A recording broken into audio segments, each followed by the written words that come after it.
Hail, hail, Lion of Judah, let the lion roar. Hail, hail, Lion of Judah.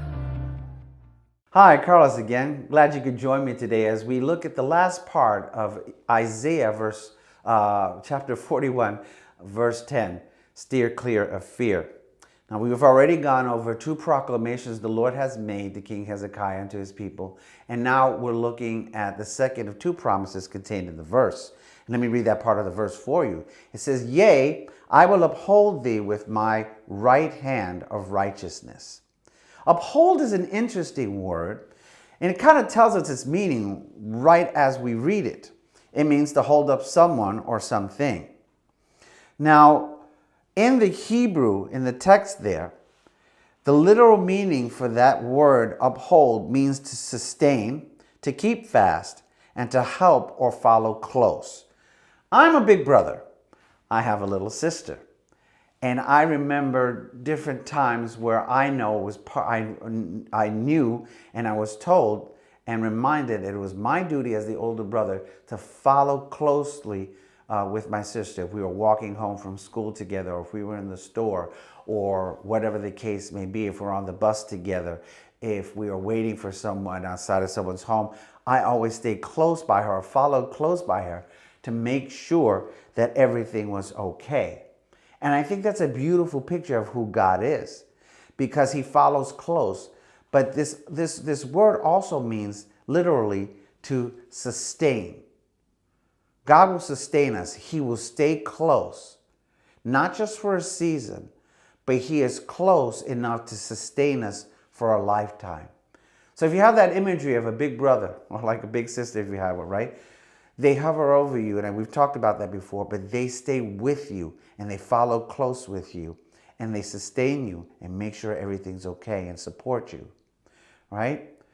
And I think that that's an amazing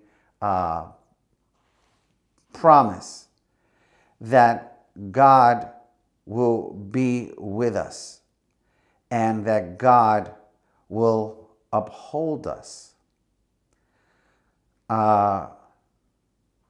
One of the things that I like is the fact that God does not leave us. That God stays with us. That no matter the mistakes that we make and things that we do, God sustains us and stays with us. I was supposed to be left-handed.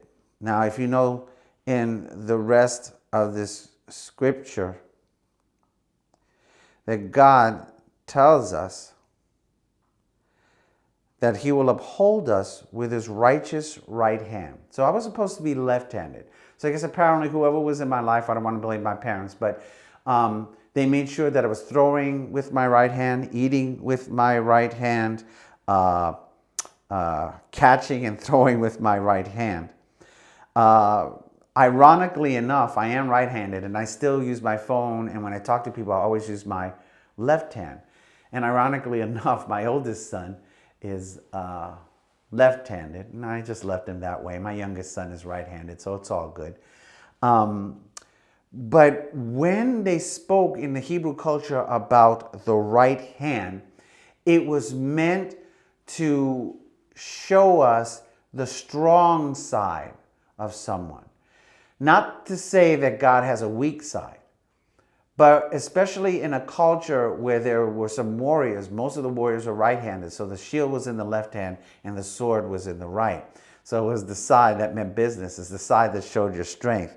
At the end of the day, I think what the verse is trying to remind us of is that it's said in such a way to remind us that as we know God is all-powerful, and it says his righteous right hand will uphold you. That's a wonderful, wonderful promise, right? And so it's said in such a way to remind us that not only is God all-powerful, but the right hand emphasizes his strength for us, in us, and through us, and how he can help sustain us as we go on this life's journey. Remember that in our weakness, his strength is made perfect.